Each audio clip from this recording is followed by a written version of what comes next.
네, 오늘 본문 말씀은 에레미야 31장 31절에서 33절까지 이렇게 봉독해 드리도록 하겠습니다. 에레미야 31장 31절에서 33절까지 오늘 말씀 보도록 하겠습니다. 제가 봉독해 드리도록 하겠습니다.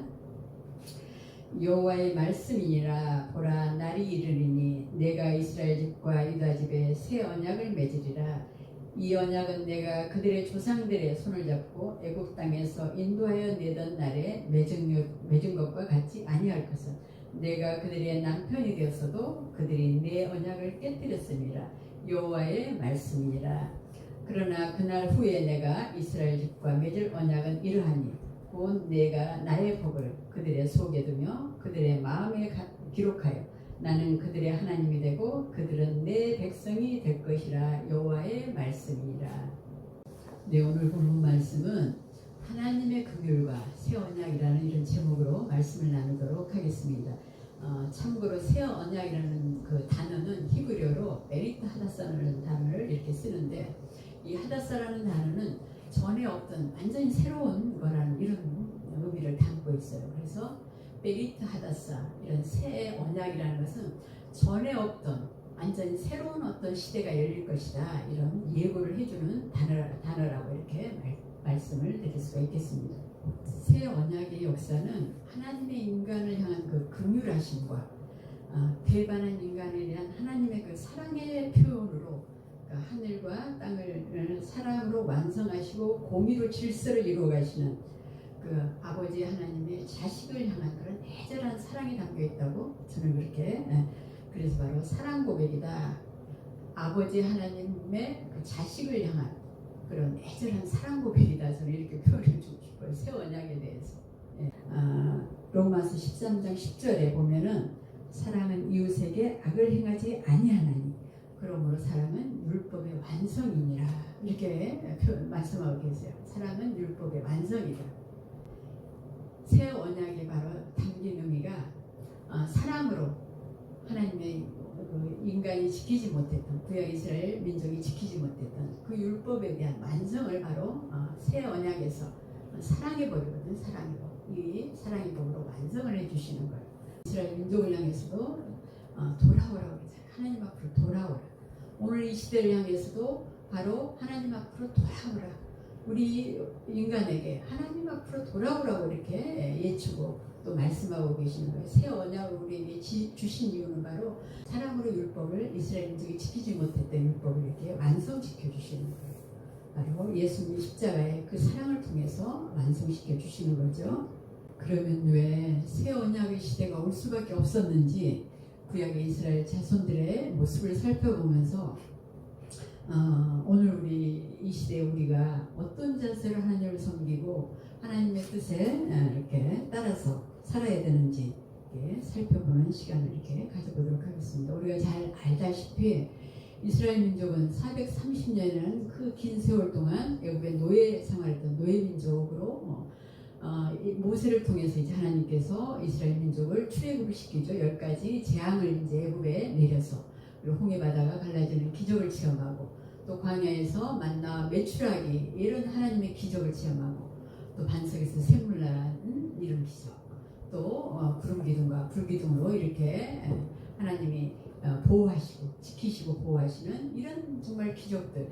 또 출애굽기 19장 16절 18절에서 보면은 시내산에서 그 하나님이 우리와 번개와 빽빽한 구름 사이, 구름이 산 위에 있고, 또 하나님이 불 가운데 강림하시고 연기가 옹기가 연기같이 떠오르고 온 산이 진동하고 하나님의 음성을 듣기까지 한 이스라엘 자손들이 모세가 시내산에 올라가서 이제 율법을 받기 위해서 40일 동안 머무는 동안에 이스라엘 민족은 그 40일을 기다리지 못하고 자기들을 위해서 우상을 만듭니다. 자기들을 위해서. 그래서 출애굽기 32장 4절에 보면은 아론이 그들의 손에서 금고리를 받아 부어서 조각칼을 새겨 송아지 형상을 만드니 그들이 말하되 이스라엘아, 이는 너희를 애굽 땅에서 인도하여는 너희 신이다, 신이로다 하는지라. 이렇게 모세가 율법을 받으러 올라간 그 40일 동안에 기다리지 못하고 이렇게 자기들을 위한 우상을 이렇게 만들게 되는 거예요. 출애굽기 19장 5절 6절을 잠깐 보겠습니다. 출애굽기 19장 5절 하나님이 이스라엘 민족이 이렇게 말씀하고 계세요. 세계가 다 내게 속하였나니 너희가 내 말을 잘 듣고 내 언약을 지키면 너희는 모든 민족 중에서 내 소유가 되겠고 너희가 내게 대하여 제사장 나라가 되며 거룩한 백성이 되리라. 너는 이 말을 이스라엘 자손에게 전할지니라. 하나님께서 이렇게 모세를 통해서 이스라엘 자손에게 이렇게 말씀을 전하도록 하면은 이스라엘 민족이 어떻게 대답을 하냐면 백성이 일제히 응답하여 이르되 19장 8절에 보면 백성이 일제히 응답하여 이르되 여호와께서 명령하신 대로 우리가 다 행하리이다. 모세가 백성들에게 백성들의 말을 또 이렇게 여호와께 하나님께 이렇게 전하는 거예요. 그러면 이제 모세가 중간에서 하나님의 말씀과 이스라엘 민족의 응답을 갖다 이렇게 서로 중개를 하는 이런 이제 장면이 바로 출애굽기 19장 5절에서 이렇게 6절에 말씀하고 계시는 거예요. 바로 이걸 통해서 하나님 여호와 하나님과 이스라엘 민족 사이에는 이제 언약 관계가 이렇게 맺어지는 거예요. 언약 관계가. 네, 이와 같이 이스라엘 자손의 배반에도 불구하고 하나님의 사랑과 신실하심은 바로 모세를 통해서 하나님이 율법을 직접 이렇게 돌판에 새겨서 이렇게 모세에게 주신 거죠.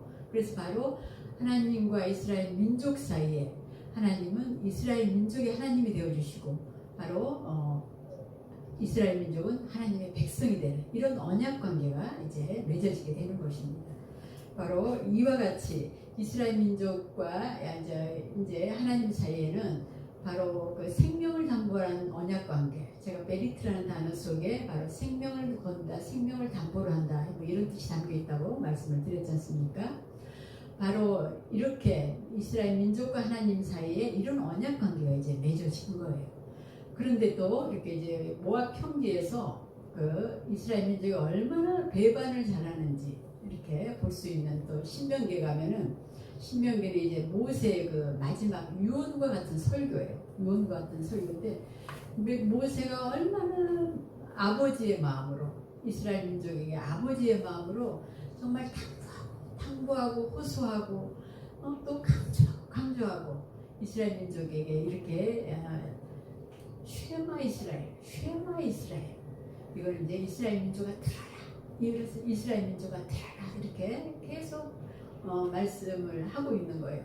바로 그만큼 이스라엘 민족이 쉽게 배반한 민족이었기 때문에 너무너무 정말 간절하게 부탁하고 간절하게 강조하고 간절하게 호소한 너희가 가나안 땅에 들어가서 내 말을 듣고 하나님의 명령과 규례와 윤리와 법들을 지켜라 행해라 이렇게 계속 신명기에 보면은 반복해서 이렇게 당부하는 이렇게 유언적인 설교를 이렇게 우리가 볼 수 있습니다.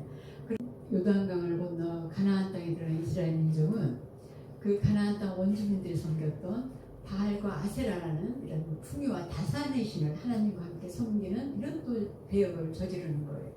바로 그래서 드디어 이제 또 여호수아가 죽고 또 여호수아를 알던 그 시대의 사람들이 다 죽고 나니까 그 다음에 이제 사사기 시대 가면은 하나님도 떠나버리고 또 말씀도 없고 선지자도 없는 그 자기 소견에 좋은 대로 살아가는 이런 시대가 이제 이런 시대를 맞이하게 됩니다. 이스라엘 민족이.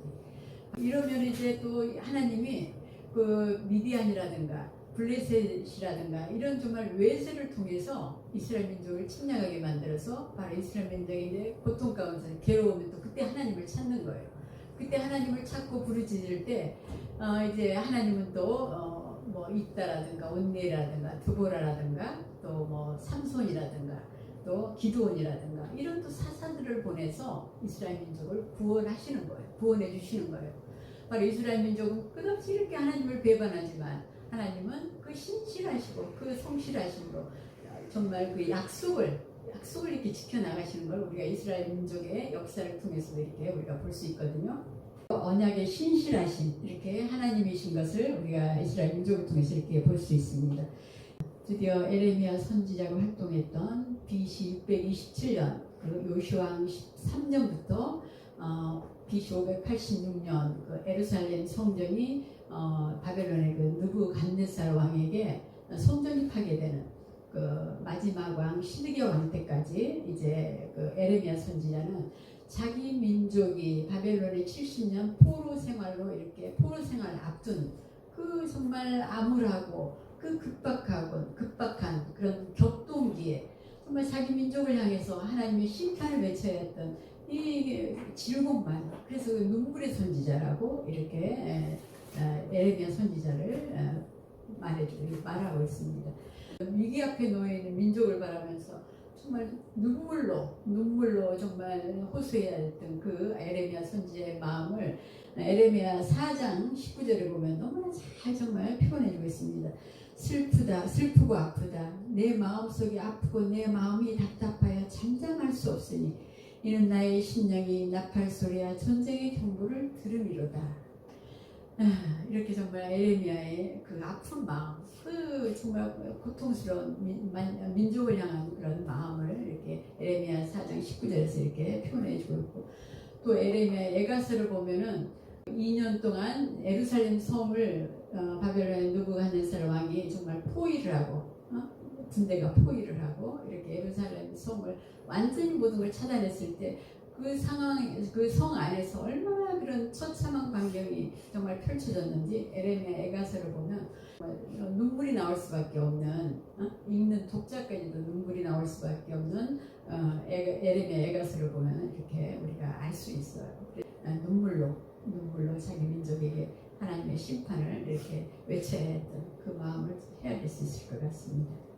유다가 얼마나 정말 부패할 대로 부패했는지 그 부패 상황을 에레미야 6장 13절에 보면 이 한 구절만 갖고도 우리가 알 수 있습니다. 바로 에레미야 6장 13절입니다. 이는 그들이 가장 작은 자부터 큰 자까지 다 탐욕을 부리며 선지자로부터 제사장까지 다 거짓을 행하리라. 백성들을 깨우치고 인도해야 될 그런 정말 선지자, 제사장, 이런 지도자들까지 다 정말 부패한 거예요. 에레미야 5장 1절에 보면은 너희는 예루살렘 거리로 빨리 다니며 그 넓은 거리에서 찾아보고 알라. 너희가 만일 정의를 행하며 진리를 구하는 자를 한 사람이라도 찾으면 내가 이 성읍을 용서하리라. 소돔과 고모라의 성은 아브라함에게 의인 10명만 있어도 이 성을 멸하지 않겠다고 했는데, 바로 에레미야 당시에 유다는 의인 한 명이 없는 거예요. 정의를 행하는 사람 한 명이 없어가지고 바로 바벨론 70년 포로 생활이라는 이 아주 급박한 상황을 앞두고 있는 거예요. 아까 제가 에레미야 선지자가 요시야 왕 때부터 바로 시드기야 왕, 유다 마지막 왕까지 이렇게 활동을 했던 선지자를 이렇게 말씀드렸는데, 요시야 왕은 유다 16대 왕이거든요. 요시야 왕은 유다 16대 왕인데, 므낫세 왕이 아주 유다의 가장 악한 왕이라고 할 수 있는 므낫세 왕이 예루살렘 성전에까지 우상을 세웠던 그런 정말 아주 악한 왕이었는데, 요시야 왕 때는 바로 종교 개혁을 일으켰어요. 이런 우상을 타파하고 이런 종교 개혁을 일으켰던 왕인데, 607년에 또 애굽의 그 바로 누고에게 무기토에서 그런 전쟁을 일으켰었는데, 애굽이 정말 아수르를 치러 이렇게 올라가는 이런 상황에서 그걸 막다가 이제 요시야 왕이 607년에 이렇게 전사하는 이런 안타까운 상황이 벌어졌어요.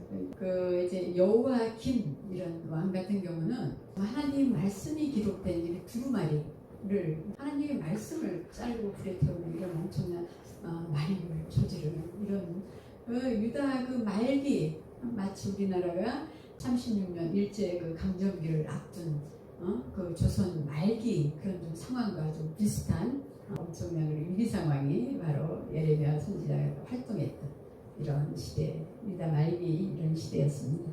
제가 이스라엘 민족의 이런 정말 불순종의 역사, 정말 너무 쉽게 하나님을 배반한 이런 불순종의 역사를 이렇게 쭉 이렇게 살펴보는 이유는, 이런 정말 에레미야서를 보면은 너무 암울한 나라의 예루살렘 성전이 파괴되고 나라가 정말 70년이라는 바벨론 포로 생활을 앞둔 이런 그 암울한 시기, 이런 정말 급박한 시기에 오늘 본문 에레미야 31장 31절에서 33절 말씀은 마치 이 암울한 시기에 오랜 어떤 가뭄 끝에 정말 폭포수 같은 이런 생명의 물줄기가 터지는 것 같은 이런 소망의 말씀이기 때문에 바로 이런 가장 암울한 시기에 하나님은 또 가장 좋은 선물을 준비하는 우리가 이런 하나님의 마음을 또 오늘 본문에서 읽을 수가 있는 것 같습니다. 그래서 오늘 제목도 제가 하나님의 긍휼하심과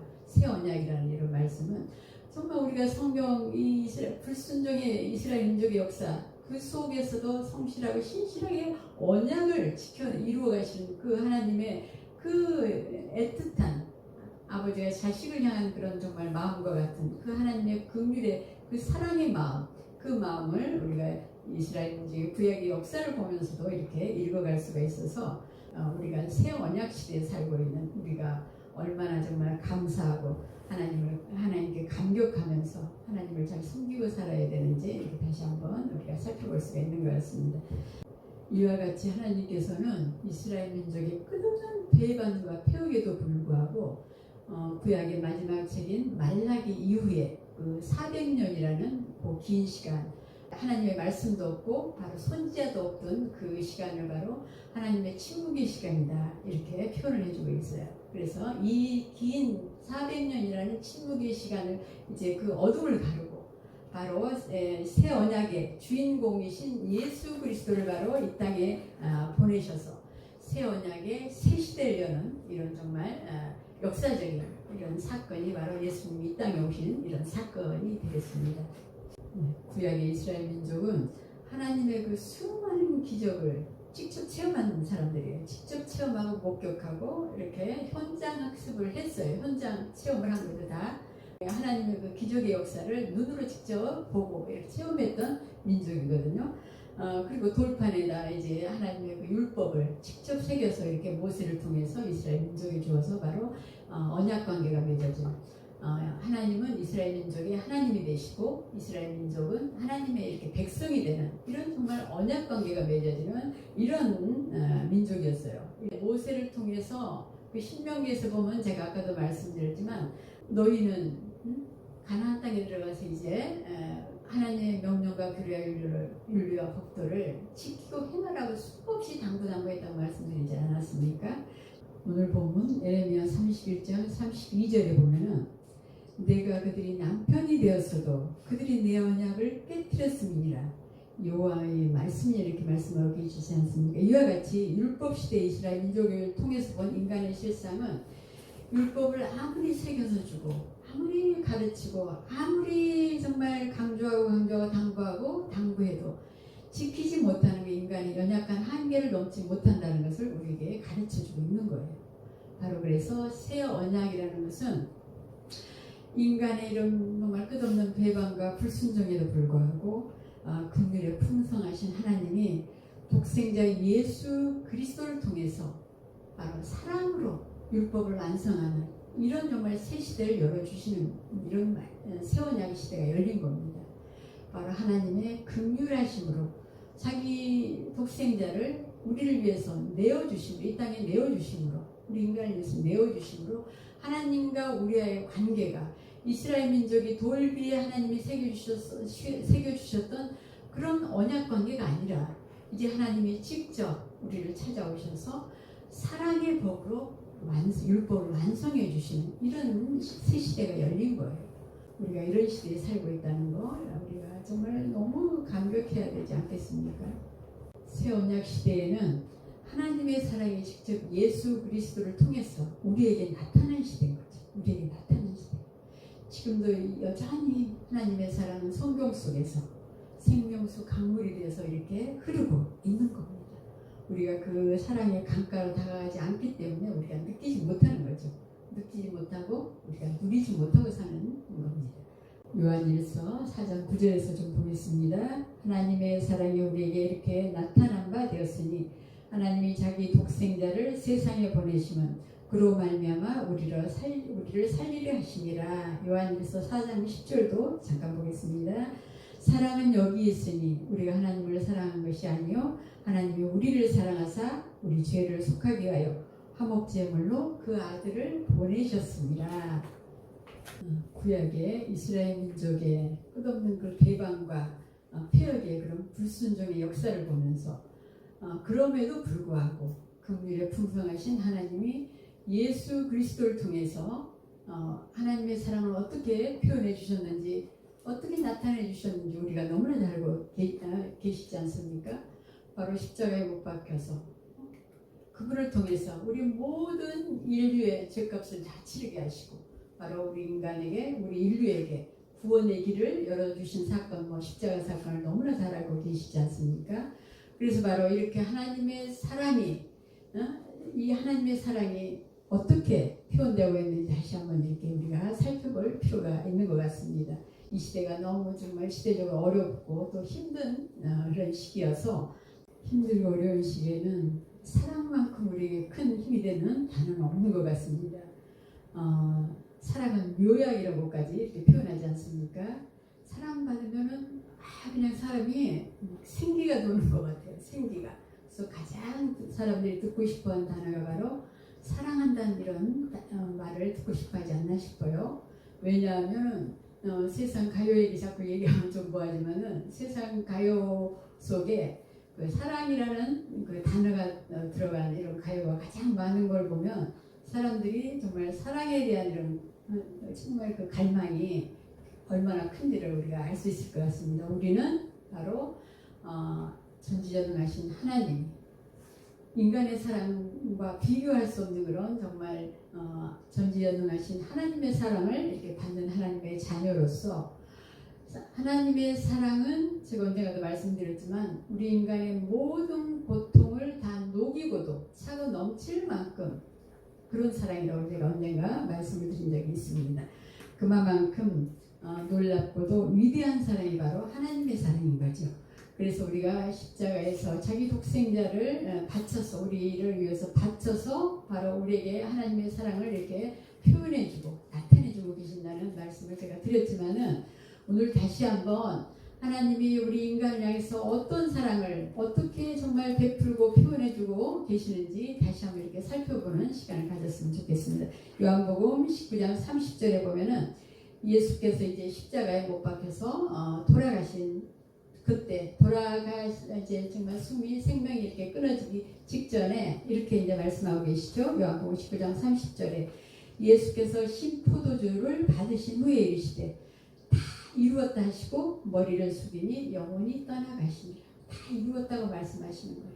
율법을 완성해 주시는 거예요. 우리 인간이 아무리 애쓰고 아무리 노력해도 인간은 끝없이 하나님의 그 율법을 지키지 못하고 배반하고 불순종한 폐역한 이런 정말 잘못을 우리가 이스라엘 역사를 통해서 이렇게 볼 수가 있다고 말씀을 드렸죠. 그러나 하나님은 바로 신실하게 성실하게 그 언약을 이렇게 지켜나가시는 것, 하나님이 약속하신 그 언약을 끝까지 이렇게 성실하게 지켜나가시는 하나님이시기 때문에 우리가 정말 감격하지 않을 수가 없는 거죠. 마태복음 27장 51절에 보면 이에 성소의 휘장이 위로부터 아래까지 찢어져 둘이 되고 땅이 진동하고 바위가 터져. 바로 예수님이 십자가에 못 박혀 돌아가시고 났을 때 그 성소와 지성소를 가리고 있던 그런 정말 그 휘장이 바로 찢어졌는데, 히브리서 10장 20절에 이렇게 말씀을 해주고 계세요. 그 길은 우리를 위하여 휘장 가운데로 열어놓으신 새로운 살 길이요 곧 그의 육체니라. 예수님의 육체가 찢어졌다는 거예요. 이렇게 정말 휘장이 찢어졌다고 이렇게 표현해주고 있는 거예요. 예수님이 자기 육체를 찢어서 우리에게, 오늘날은 바로 만인 제사장 시대라고 하지 않습니까? 베드로전서 2장 9절에 보면 그러나 너희는 택하신 족속이요 왕같은 제사장들이요 거룩한 나라요 그의 소유된 백성이니 이는 너희를 어두운 데서 불러내어 그의 기이한 빛에 들어가게 하시니 아름다운 법을 선포하려 하게 하시니라. 구약시대 때 이제 제사장은 레위 지파 사람들만 이렇게 그 직을 감당할 수가 있었어요. 제사장은. 그리고 이제 성소와 지성소의 그 휘장으로 가려져 있고, 지성소는 대제사장만이 1년에 딱 한 번 7월 10일 그 대속죄일에 짐승을 잡아서 그 피를 받아가지고 지성소에 들어가서 하나님 앞에 백성의 죄와 이제 자신의 죄를 하나님 앞에 속죄하는 그런 바로 제사제도가 구약에 이렇게 이제 대제사장을 통해서 바로 속죄가 이루어지는 이런 제사제도 있지만은 제사가 완전하지 못했기 때문에 예수님이 이 땅에 오셔가지고 십자가에서 이렇게 완전한 제사를 이렇게 드려주신 거 아니겠습니까? 완전한 속죄 제물이 되어주신 거죠. 제사장 직분이라는 것은 구약시대 때 이스라엘 민족에는 상상도 할 수 없는 직분이에요. 감 일반 백성은 상상할 수 없는 이런 직분이었지만 오늘날 바로 새 언약의 시대, 새 시대에 와서는 바로 우리가 만인 제사장 시대라고 해요. 누구나 다 성수와 지성수의 그 휘장이 다 찢어져서 바로 막힌 담이 헐어졌기 때문에 누구나 다 하나님 앞에 나아가서 우리가 하나님을 인격적으로 만나서 허물없이 하나님과 교제할 수가 있는 거예요. 하나님과 대화할 수가 있는 거예요. 전지전능하신 우주 만물을 창조하신 하나님과 우리가 이렇게 정말 교제를 한다고 생각을 해보십시오. 대화를 한다고 생각을 해보십시오. 우리가 이런 정말 엄청난 우리에게 주신 하나님의 그 사랑을 통해서 주신 자기 아들을 희생시켜서 주신 우리가 이런 놀라운 정말 제사장일 뿐만 아니라 이제 또 우리가 모든 사람이 로마서 3장 23절을 보면 모든 사람이 죄를 범하였으며 하나님의 영광에 이르지 못하더라 이렇게 말씀하고 계시는데 우리가 이제 하나님의 예수 그리스도를 통해서 우리가 하나님의 자녀가 되는 것은 바로 우리 신분이 바뀌는 거예요. 우리 신분이 죄인 된 신분에서 하나님의 자녀 된 신분으로 신분이 바뀌는 거거든요. 그리고 뭐 제사장직을 이렇게 구약시대 이스라엘 민족의 일반 백성에게는 감히 있을 수 없는 일이 바로 새 시대, 새 언약 시대에 와서는 우리에게 바로 정말 하나님을 대면할 수 있는 하나님을 직접 대면하는 게 아니고 정말 우리가 인격적으로 우리가 마음으로 이렇게 하나님과 이렇게 영으로 하나님과 이렇게 교제할 수가 있는 이런 시대인 거죠. 또 우리가 로마 3장 28절에 보면은 그러므로 사람이 의롭다 하심을 얻는 것은 율법의 행위에 있지 아니하고 믿음으로 되는 줄 우리가 인정하더라.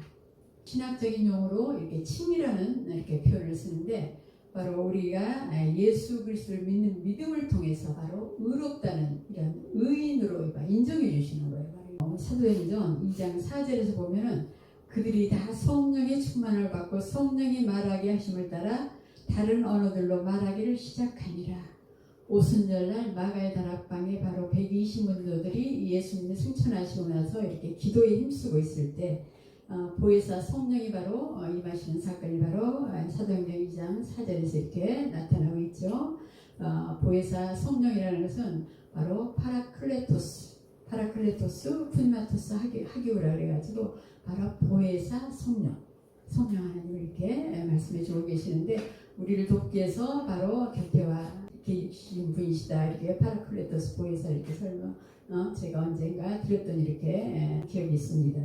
바로 이래서 이제 오늘 에레미야 31장 33절에서 말씀하고 계시듯이 내가 나의 법을 그들의 속에 두며 그들의 마음에 기록하여 나는 그들의 하나님이 되고 그들은 내 백성이 될 것이다 이렇게 여호와의 말씀이 이렇게 말씀하고 계시는데 바로 성령을 통해서 우리 안에 직접 생각과 마음 속에서 바로 깨닫게 하시고 가르치시고 바로 인도해 가시는 분이세요. 우리를 생각 속으로 깨닫게 하시고 바로 마음에서 깨닫게 하시고 그래서 바로 이 말씀이 하나님의 성경 말씀이 살아있는 말씀으로 역동적인 이런 에너지로 변화되는 말씀이 되게 하시는 분이 바로 성령 하나님이시거든요. 우리가 성령을 받았다는 것은 우리의 육에 속했던 우리 생각과 마음을 본질적으로 변화시키는 거예요. 본질적으로 어떻게 하나님의 말씀에 순종해 나가는 이런 이제 하나님의 자녀로 바로 구약의 이스라엘 민족 제가 여러 번 지금 말씀을 드렸는데 구약의 이스라엘 민족은 돌비에 새긴 그 율법을 아무리 가르치고 아무리 정말 당부를 하고 강조하고 정말 아무리 해도 그걸 지키지 못했기 때문에 이제 직접 예수님이 이 땅에 오셨고 십자가에서 정말 자기 생명을 이렇게 처참하게 정말 바치셨죠. 그리고 나서 이제 3일 만에 부활하시고 승천하시고 나서 성령으로 오셔서 우리 생각과 마음에 이제 새겨지는 이렇게 새겨지게 하는 이런 분이 바로 성령 하나님이시거든요. 그래서 바로 에레미야 31장 아까 33절에 말씀드렸듯이 내가 나의 법을 그들 속에 두며 그들의 마음에 기록하여 나는 그들의 하나님이 되고 그들은 내 백성이 될 것이니라. 이렇게 하나님 말씀이 이렇게 말씀하듯이 성령이 직접 이제 개입을 하셔서 우리의 본질적인 육의 속성들을 바꿔 나가시는 거예요. 우리의 육의 속성들을.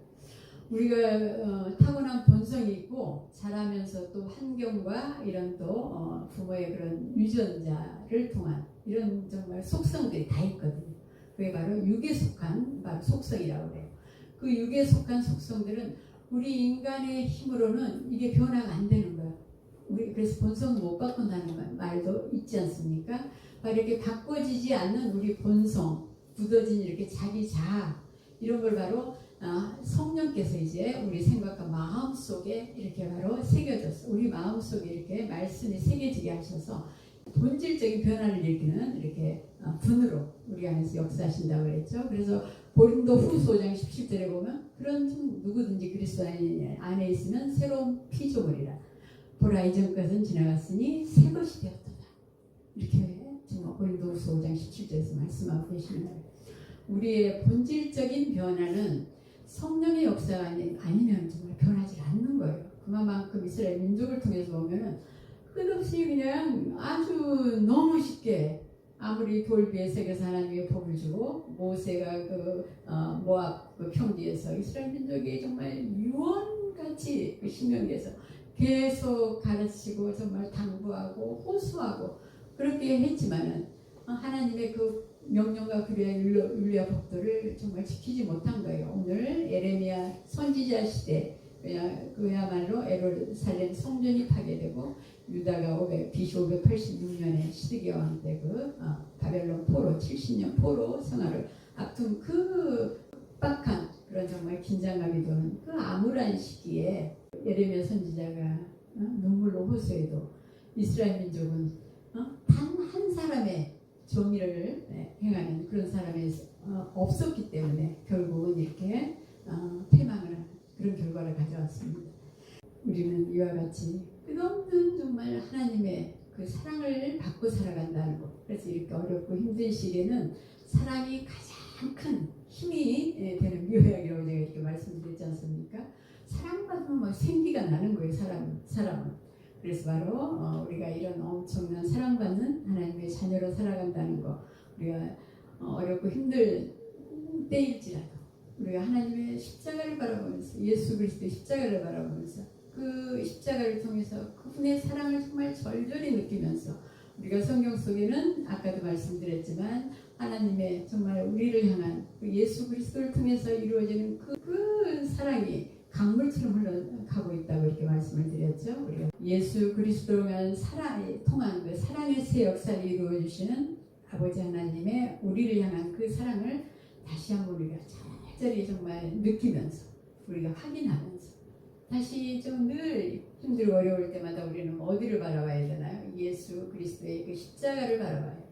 예수 그리스도의 십자가를 바라보고 우리가 말씀 속에서 흐르고 있는 정말 그분의 그 하나님의 그 긍휼의 풍성한 사랑, 무한한 사랑, 사랑의 강물이 되어서 흐른다고 제가 말씀을 드렸지 않습니까?